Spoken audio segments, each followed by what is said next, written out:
మిత్రులారా, ప్రధాని నరేంద్ర మోడీ డిగ్రీ చూపెట్టవచ్చునా లేదా అనే వివాదం గత 10 సంవత్సరాలుగా అటు ఇటు తిరిగి చివరికి ఢిల్లీ హైకోర్టు చూపెట్టనక్కరలేదు అని ఒక తీర్పు ఇవ్వడంతో ఒక మైలురాయికి చేరింది. ఈ సందర్భంలో అసలు ఈ కేసు ఏమిటి, ఎందువల్ల నరేంద్ర మోడీ డిగ్రీ చూపెట్టాలి అని ప్రతిపక్షాలు అడుగుతున్నాయి, లేదా రైట్ టు ఇన్ఫర్మేషన్ కార్యకర్తలు అడుగుతూ ఉన్నారు. డిగ్రీ చూపెట్టడంలో నష్టమేముంది, లేదా డిగ్రీ చూపెట్టవలసిన అవసరమేముంది, ఈ విషయాలు మాట్లాడుకోవాల్సి ఉంది. మొట్టమొదట Delhi university versus Neeraj Sharma and others అనే కేసులో, ఆ కేసు మాత్రమే కాదు మరి 4-5 కేసులను కూడా కలిపి ఢిల్లీ హైకోర్టు జస్టిస్ సచిన్ దత్తా ఒక 175 పేజీల తీర్పు ఆగస్టు 25న వెలువరించారు. ఈ తీర్పు ఇవాళ దేశవ్యాప్తంగా సంచలనాత్మకంగా మారింది. ఈ తీర్పులో ఏముంది అని వివరాల్లోకి వెళ్లే ముందు, ఈ తీర్పు ఢిల్లీ యూనివర్సిటీకి రైట్ టు ఇన్ఫర్మేషన్ కార్యకర్తలకు మధ్య ఉన్న 3 కేసులు, రైట్ టు ఇన్ఫర్మేషన్ కార్యకర్తలకు సెంట్రల్ బోర్డ్ ఆఫ్ సెకండరీ ఎడ్యుకేషన్కు ఉన్న ఒక కేసు, రైట్ టు ఇన్ఫర్మేషన్ కార్యకర్తలకు సెంట్రల్ పబ్లిక్ ఇన్ఫర్మేషన్ ఆఫీసర్, ఈ 5 కేసులు కలిసి ఢిల్లీ హైకోర్టు ముందుకొచ్చాయి. నిజానికి ఈ కేసులు 2017లో వచ్చాయి. 2017 జనవరిలో ఈ కేసులో స్టే ఇచ్చిన ఢిల్లీ హైకోర్టు 8 సంవత్సరాల తర్వాత ఇప్పుడు ఒక తీర్పు వెలువరించింది. ఈ తీర్పులో ప్రధానంగా అనేక విషయాలున్నాయి. 5 కేసులు కాబట్టి అన్ని విషయాల్లోకి పోనక్కర్లేదు. నరేంద్ర మోడీ డిగ్రీ బయట పెట్టవచ్చునా లేదా అనే దానికి సంబంధించి 2-3 కీలకమైన వ్యాఖ్యలు ఢిల్లీ హైకోర్టు చేసింది. మొట్టమొదటిది, ఇది వ్యక్తిగత సమాచారం, వ్యక్తిగత సమాచారాన్ని బయటికి చెప్పనక్కరలేదు. సమాచార హక్కు చట్టం కింద కూడా సెక్షన్ 8(1)(j) కింద ప్రజా ప్రయోజనం లేని వ్యక్తిగత సమాచారం బయట పెట్టనక్కర్లేదు అని ఉంది. కాబట్టి ఇక్కడ అది వర్తిస్తుంది కనుక దీన్ని బయట పెట్టనక్కర్లేదు. 3వ అంశం, ఇది ఒక వ్యక్తికి ఉండే రైట్ టు ప్రైవసీ, గోప్యతా హక్కు. దీనికి సమాచార హక్కు చట్టం ప్రకారం ఉండే రైట్ టు నోకు మధ్య వైరుధ్యం వచ్చినప్పుడు రైట్ టు ప్రైవసీకి, గోప్యతా హక్కుకే ప్రాధాన్యత ఇవ్వాలి. అందువల్ల ఈ డిగ్రీ బయట పెట్టనక్కర్లేదు. డిగ్రీ బయట పెట్టాలని సెంట్రల్ ఇన్ఫర్మేషన్ కమిషనర్ 2016 డిసెంబర్లో ఇచ్చిన తీర్పు చెల్లదు. ఇది ఢిల్లీ హైకోర్టు ఇచ్చిన తీర్పు. ఇది అనేక ప్రశ్నలు లేవనెత్తుతుంది. సహజంగానే ఎవరిదైనా ఒక డిగ్రీ అది వ్యక్తిగతం అవుతుందా? ఆ డిగ్రీతో కొన్ని పనులు జరిగేటప్పుడు, ఆ డిగ్రీ ఆధారంగానే వారికి ఒక స్థాయి వచ్చినప్పుడు, హోదా వచ్చినప్పుడు ఆ డిగ్రీ బయట పెట్టకూడదు, అది వ్యక్తిగత గోప్యత హక్కుకు సంబంధించింది అనడం చెల్లుతుందా? ఉదాహరణకు మున్నాబాయి MBBS డిగ్రీ చూపెట్టనక్కర్లేదు, అది నా వ్యక్తిగతం అని అన్నారనుకోండి. మున్నాబాయి MBBS ప్రతి ఒక్కరు చూసి ఉంటారు. అటువంటి తప్పుడు MBBS డిగ్రీలతో దేశంలో వేలాది మంది డాక్టర్లు ప్రాక్టీస్ చేస్తున్నారు అని వార్తలు వస్తూ ఉన్నాయి. మెడికల్ కౌన్సిల్ కూడా అంగీకరించింది. ఒక తప్పుడు డిగ్రీతో సివిల్ ఇంజనీరు ఒక బ్రిడ్జ్ కట్టాడనుకోండి, ఒక భవనం కట్టాడనుకోండి, అది కూలిపోయిందనుకోండి, దానికి ఎవరు బాధ్యత వహిస్తారు? కనుక డిగ్రీ వ్యక్తిగతమైనది, సామాజికమైనది కాదు అనే ఒక వాదనే ఎంత సమంజసమైనది. అయితే ఇక్కడ ఒక తేడా ఉంది. రాజకీయవాదులకు డిగ్రీ అవసరం లేదు. చదువు లేని వారు కూడా రాజకీయ నాయకులు కావచ్చు, అనేక మంది రాజకీయ నాయకులు ఉన్నారు. అందులో ఏ తప్పు లేదు.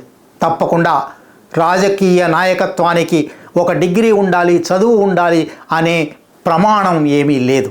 కానీ ఒక సమస్య నరేంద్ర మోడీ విషయంలో, లేదా ఎన్నికైన ఏ చట్టసభల సభ్యుడి విషయంలోనైనా వచ్చేదేమంటే, రిప్రజెంటేషన్ ఆఫ్ పీపుల్స్ యాక్ట్, ప్రజా ప్రాతినిధ్య చట్టం 1951 అనేది ఉంది.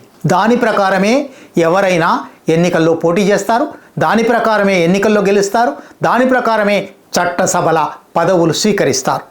ఆ రిప్రజెంటేషన్ ఆఫ్ పీపుల్స్ యాక్ట్ 1951లో 33A అనే ఒక సెక్షన్ ఉంది. ఆ సెక్షన్ కింద ఈ అభ్యర్థి తన మీద ఏమైనా కేసులు ఉన్నాయా సమాచారం ఇవ్వాలి, తన ఆస్తులు ఏమిటి సమాచారం ఇవ్వాలి, తన అప్పులు ఏమిటి సమాచారం ఇవ్వాలి, తన విద్యార్హతలు ఏమిటి సమాచారం ఇవ్వాలి. సెక్షన్ 33A కింద ప్రమాణపూర్వకంగా చేసే అఫిడవిట్ ఇవ్వాలి. ఈ అఫిడవిట్లో ఏదైనా ఒక తప్పు ఉంటే అది శిక్షార్హమైన నేరం. సెక్షన్ 125A అని అదే రిప్రజెంటేషన్ ఆఫ్ పీపుల్స్ యాక్ట్లో చివరి సెక్షన్ ఒకటి ఉంది. ఆ సెక్షన్ అఫిడవిట్లో అబద్ధం కానీ తప్పు కానీ పొరపాటు కానీ ఉంటే తగిన సమయంలో దిద్దుకోకపోతే 6 నెలల జైలు శిక్ష జరిమానా వేయవచ్చును అని సెక్షన్ 125A చెప్తుంది.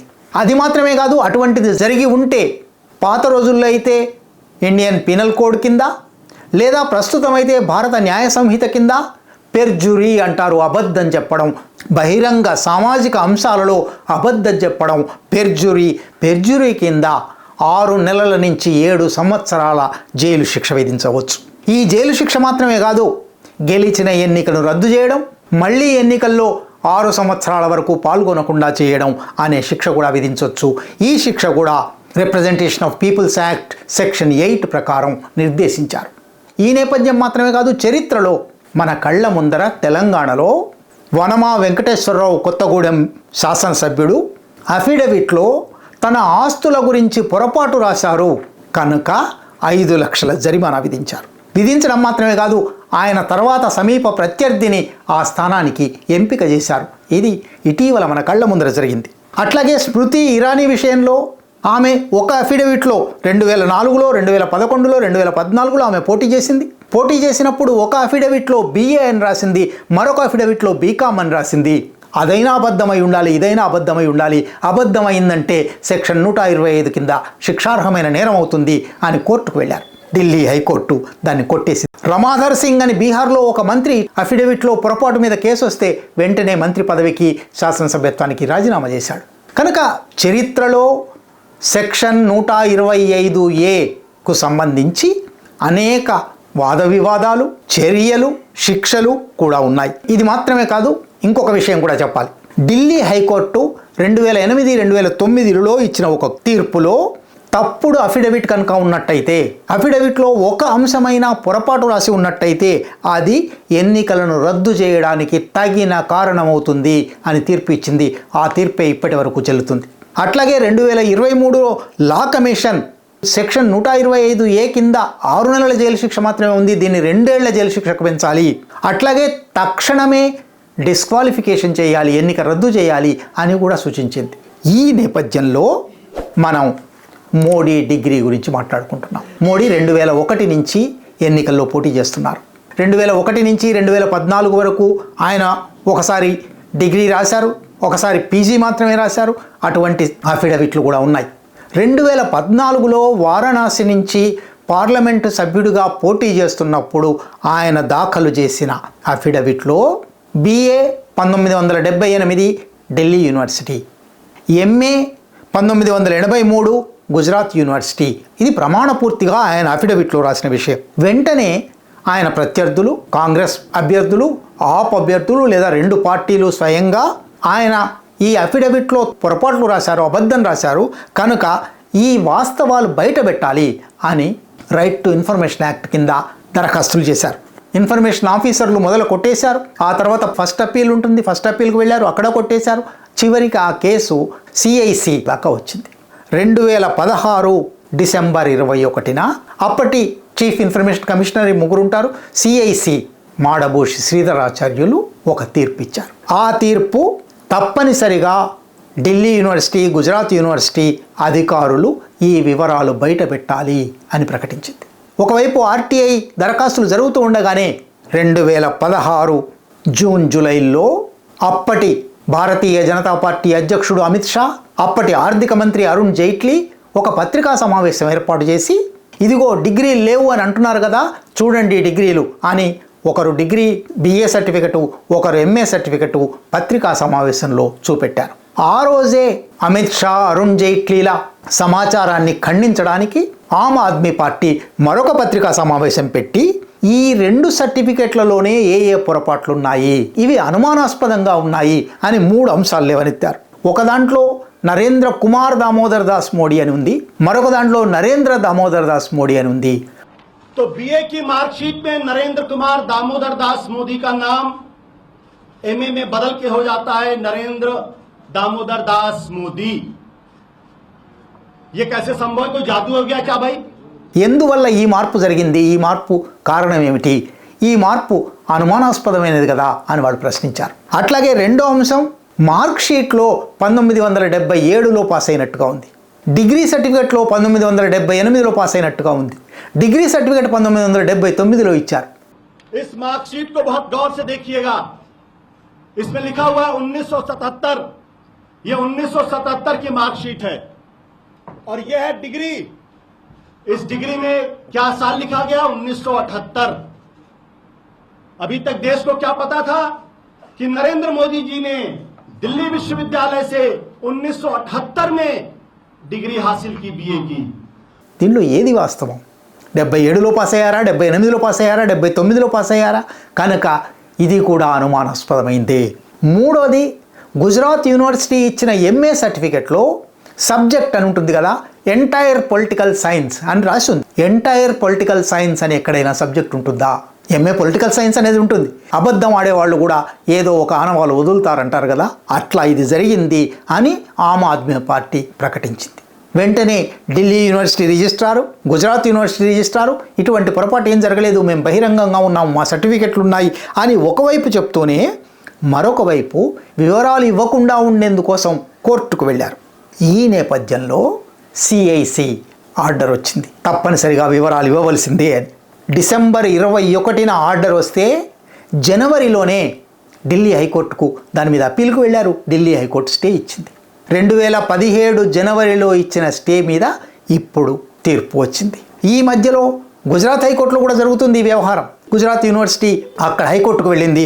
2023లో గుజరాత్ హైకోర్టు కేజ్రీవాల్ ఈ పనంతా ఆర్టీఐకి వెళ్ళడము, ఆర్టీఐ ద్వారా మార్కుల మెమోలు, డిగ్రీలు సంపాదించడానికి ప్రయత్నించడము, వాటి మీద పత్రికా సమావేశాలు పెట్టడము ఇదంతా చేశారు కాబట్టి అరవింద్ కేజ్రీవాల్ మీద 25,000 జరిమానా విధించి ఇది ఆర్టీఐ చట్టాన్ని దుర్వినియోగం చేయడం, ఇది రాజకీయ దురుద్దేశాలతో చేస్తున్న పని అని గుజరాత్ హైకోర్టుకు తీర్పిచ్చింది 2023లో.